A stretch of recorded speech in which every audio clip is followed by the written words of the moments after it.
Hello everyone, welcome to Liam's Lyceum. I'm your host Liam, aka Himbar, and today I am doing my weekly update. This is Liam's Leapings number 12.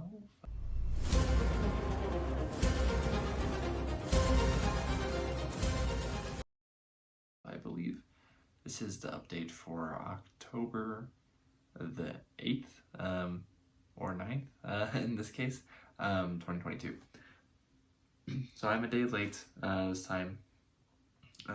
It's the first time I've been a day late, though there have been a couple times where I skipped a week and just talked about things from past 2 weeks. But today I was talking actually with the author of Gurzel and Baden Hill last night, and so that's when I normally film my weekly update, and so I wasn't filming then. And so you can go watch that instead. It was pretty fun. The last about an hour and a half or so. But I'll just get into the stuff just real quick that I read. I'm really stinking tired. I'm recording this later than I wanted to, about an hour later. and so it's my bedtime. But so this week I finished Time of the Twins by Margaret Weiss and Tracy Hickman, the first in Dragonlance Legends trilogy. I actually quite enjoyed it, and it ends on a cliffhanger. I do have the second and third books as well, so I will probably get to those sooner rather than later. I'm not like itching to get to them since it kind of petered out for me. That was mostly the mood thing. I enjoyed all of it. It was very interesting. The book is divided into two parts and they're very different from each other. Okay, and then I started reading two books, which I'll talk about next. So I started reading Nightside, The Long Sun. I took off the dust jacket to read it. I'm about a third of the way through, not as far as I would like to be, considering I started this a week ago. Most of the stuff I got done reading this week, I read just through audiobook, right? So I listened to them. And there's certain authors who I don't want to do audiobooks if I can avoid it, at least for the most part, and Gene Wolfe is one of them. I pay more attention, obviously, when I'm reading, but I have less time to sit down and do my physical reading than I do, say, listen to audiobooks. Because I can listen to audiobooks at every one of my jobs. So, I mean, it's pretty simple. But I'm really enjoying that so far. I actually don't have books 2, 3, or 4, so that'll probably be a disappointment when I do finish this one, because I probably want to read book 2 relatively soon after that, and I don't know when I'll be able to get to it. And so then, another book I have started, I'm only a few chapters into, I'm about like a tenth of the way through the book then, is The Shadows of Dust. This is a standalone novel. I can't remember who wrote it as of right now, because I don't have a physical copy. I got a free copy, a digital copy, over a year ago at this point. The author is doing an AMA on Reddit. I don't get on Reddit like at all, but I happen to be on that for that one. So it's like a science fantasy, space fantasy. It reminds me a little bit of Spelljammer. So it is a standalone, and it's pretty interesting. I'm enjoying it. I'm just not getting through it very quickly. So I will have a review up for that one, obviously, when I finish it. And then I finished I, the Sun, which was the buddy read for October. I say buddy read, but I mean, I should really put more effort in making sure, or having people read this stuff with me, because I don't think anyone's reading this. So this is the channel buddy read. I have no clue what I'm doing for November. I need to figure that out. See if I can get other people to join me in my readings. But I really enjoyed this one. It's pretty interesting, historical fiction.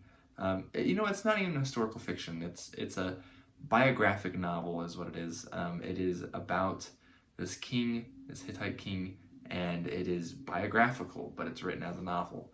I'm sure there's a lot of holes the author, Janet Morris, had to fill, but in a lot of cases it is extremely accurate. There's even a bibliography at the end of the book, and it does get praise from scholars who know their Hittite stuff. So I finished that earlier in the week. And then, another one I don't have a physical copy of. I listened to like an audio drama version of it on Audible. that was free. There's also a normal audiobook version on Audible that was free, at least with Audible membership. That is Carmilla by Sheridan LeFanu, I think. I think Sheridan is his first name. I could be wrong on that. I think he's an Irish author, actually. But this is an early vampire novel, and I say novel, actually. It's really short, so maybe it's like a novella or novelette. I'm not quite sure how long it is.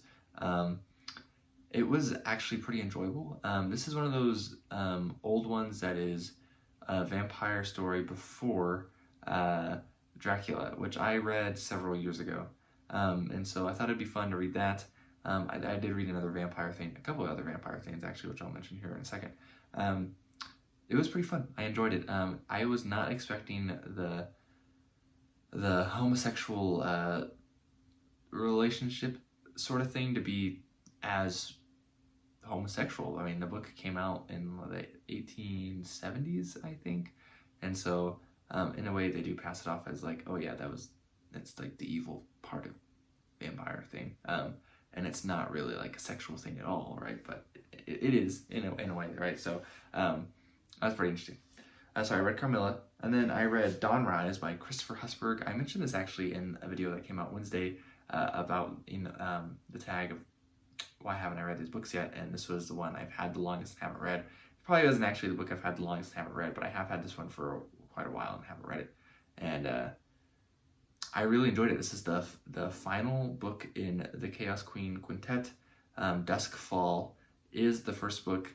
I've seen several people on BookTube over the years who would get Duskfall, but I've never known that any of them have actually read it. It's not a very popular series. It is dark fantasy. It is Titan books. This one has a quote on it from Brandon Sanderson. There's a quote on the back from Martha Wells. I'm a big fan of this series, honestly. So if you want a good dark fantasy series, I think Duskfall is probably the weakest in the series. I think it definitely gets better by a lot after Duskfall.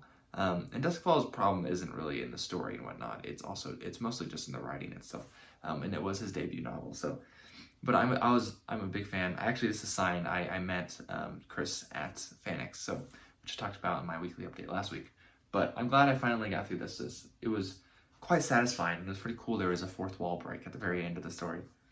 Okay, and then I read another book. I'm hopefully gonna put up pictures for all this stuff, but I'm super tired. Depends on when I can get editing done, because I have to do it tonight, or it's probably gonna go up really late on Sunday, and I'd rather it go up early on Sundays, so I'd have to do that editing tonight. But we'll see. Anyways, I finished the Anglo-Saxons. I read all of it this week by Mark Morris. I don't have a physical copy again. Mark Morris is a historian. I haven't read a lot of histories on the Anglo-Saxons, at least from like a historian's point of view. I've mostly read like archaeology, anthropology, and philology stuff. But I did enjoy this book. It was pretty darn good. It was fun. A lot of it was rehash. I mean, like I knew a lot of the stuff, or I had known it, or I'd heard of it. That's also a lot of information that I don't really retain, because doesn't matter for my day-to-day life, but when I heard it, I was like, oh yeah, I knew that, type of thing. But it was still nice to get a reminder of it. And then I read The Word Horde. Again, I read barely any of it. I don't think I even mentioned this last week. Did I mention it? I don't know. But I did read some of this. I think I'll probably actually put this down for a little while, since my reading on it has slowed down a lot. I'm about halfway through right now, and I'll probably just pick up some other nonfiction book. I'm thinking it'll probably be the Vinland Sagas, which is really short. The sagas themselves are like 50 pages. There's a lot of extra material in there, though. I was supposed to read that in September with David Wiley, but I didn't pick it up. September was a really busy month for me, as when I started. That was like I had just started my second job, and I started my internship. So September left me busy and exhausted. Okay, and so that's basically the books. I have a couple other here. You can't see them. I'll mention them in a second. I forgot to mention last week, so I'm going to talk about the short stories again. I forgot to mention last week. I mentioned Worlds Long Lost, but I didn't mention the stories I read in it. That technically comes out in December, but you can get the e-arc now from Bang, because Bang does that. They'll do a little promotion. You buy basically their ebook a few months in advance. So it's edited by Christopher Rocchio and Sean Kurzgaard. I've talked to both people. I've talked to Christopher more, but some exciting things, right, when both those names are on there. Sean is the replacement for Christopher at Bain, as far as I'm aware. So anyways, I read Mother of Monsters by Rocchio. It's a Sun Eater story. It's pretty good. I actually like Gutter Ballet a little better, but it was still really stinking good. It's a more of a Lovecraftian bent. And then Rise as the Administrator by M.A. Rothman and D.J. Butler. It's a little prelude to a novel by Rothman and Butler that comes out, I believe, in March of next year, which is called Time Trials. I'm really looking forward to that one, actually. And then I read Never Ending, Ever Growing by Erica Seco. I think that's how you say her name. And I know Seco, actually, because she is the main editor for a e-zine, Star Wars Shadows. And I like the content they have put out. I've submitted stories actually there before. One got rejected, one I have not heard back from yet, but I have not read any of her stuff until now, and it was pretty decent. I liked it. Okay, and then this week the stories I read The Sleepers of Tartarus by David J. West. That's also in Worlds Long Lost. And then I went back to No Game for Nights. I read Chris Kennedy's story in here, just called Night Ride. I actually found it pretty enjoyable. And then that's the first story actually I've read by Chris Kennedy. He is my boss. So yeah, but I did enjoy it. And then I read another story first, but I'll get to the other one. I also read The Incomparable Treasure by Rob Howell, which is also in here.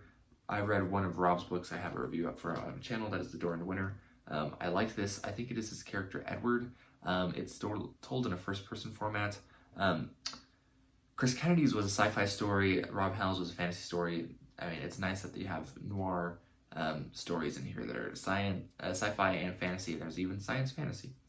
All right, then I also read The Girl with the Hungry Eyes. I read this like the morning as that my last weekly update went up. This is in a little anthology from 1949, an Avon Books anthology fantasy collection, 184 technically.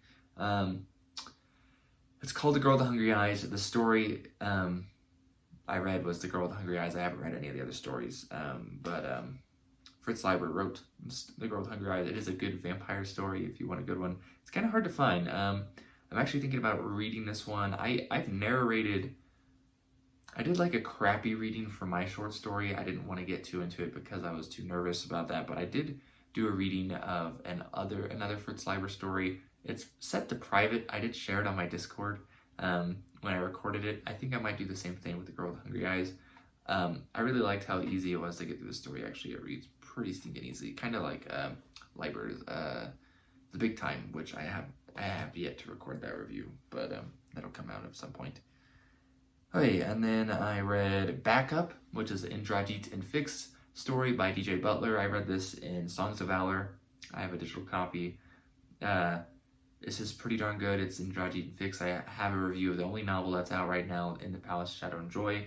There's another novel that comes out next year, and a fix-up novel that comes out, I think, also next year. Which is cool because fix-ups aren't really much of a thing these days. Alright, and then I read The Curse of the Horsetail Banner, which was in issue 0 of New Edge Sword and Sorcery. This is a story by, I'm going to butcher this name probably, Daryl R.A. Quijoge?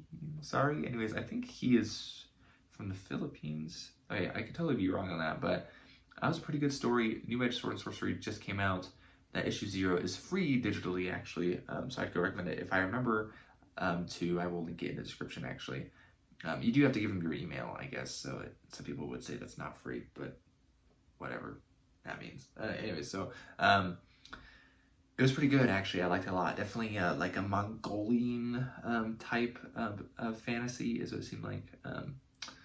You have like this Mongolian type people and like Chinese type people as well, but it's fantasy and they're not Mongolian Chinese, but you know, you kind of see the relation there, so to speak.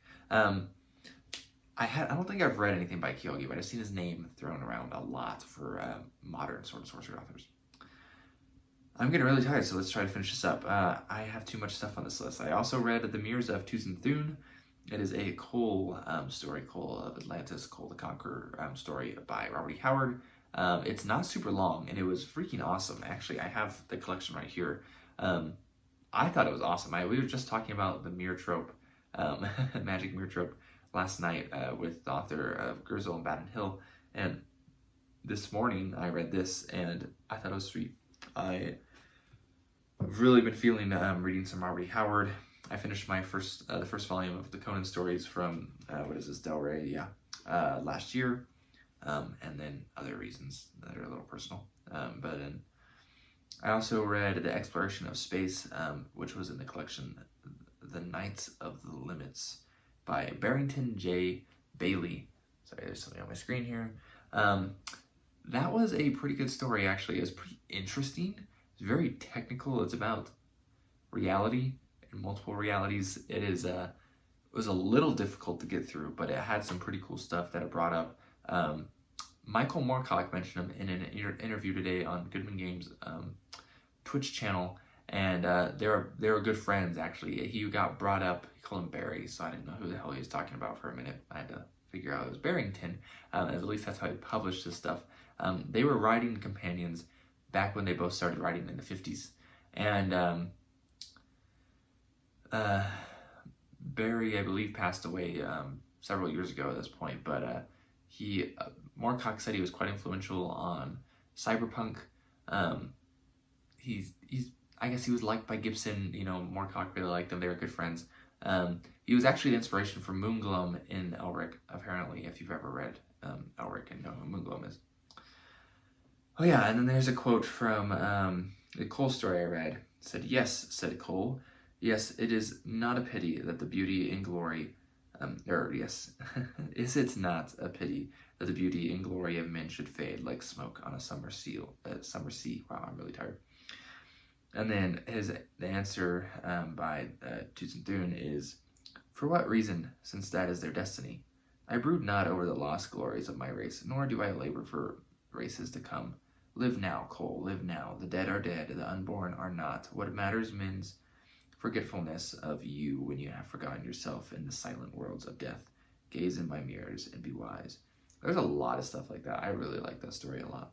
But anyways, as far as that, this is going way too long. I hate it when this happens, but I go as quick as I feel like I can. I also did do some writing this week. I wrote a little bit in a story I have. I'm technically calling it Advent for 3. It's about a character named Arian. None of his stories are published.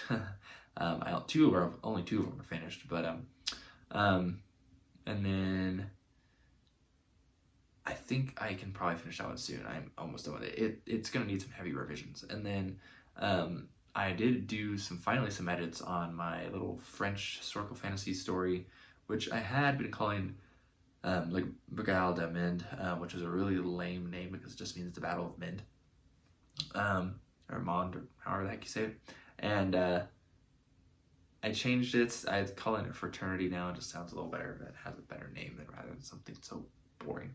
But I changed the intro around. I had some feedback from someone about the intro needing to be a little different because it just didn't mesh with the rest of the story. And I was like, okay, yeah, that's a good idea. And so I took that intro, cut it. I already had an idea for a different story. That intro works better in that story, which I haven't written anything besides that intro, which I just cut, pasted as of right now. So that has been revised. I'm actually going to get feedback on that probably any day now from someone else. That is a story that I think that has most feedback ever from any of my stories. And then I also wrote a little bit in 2 other stories. I haven't finished these. I don't know what's wrong with me, but I had a story idea. I'm calling it As Above, So Below. It is about an Alderson disc. I totally stole the idea of setting a story in an Alderson disc from someone else that I will not mention right now. But it's a short story, and I'm not stealing the exact idea, at least. Oops. No, I'm just messing around with the idea of an Alderson disc and people living on both sides of it. It is a make structure. You can go look it up if you want. And then I also wrote a little bit of a story that's untitled as of yet. That it was basically about an anchoress who was previously a warrior and potentially and her need to fight basically once more. So yeah, there's that. Oh, and her name is Panther because I'm playing off of the Old English Panther poem. I feel like it's a poem right now. Anyways, yeah, that's based heavily off my reading of The Anglo-Saxons by Mark Morris this week. But anyways, none of that stuff is finished besides the one French story. So if someone wants to read that, let me know. But that one's a little longer. That one's 7,400 words or so. But anyways, this has been Liam and Liam's Lyceum. I will catch you next time.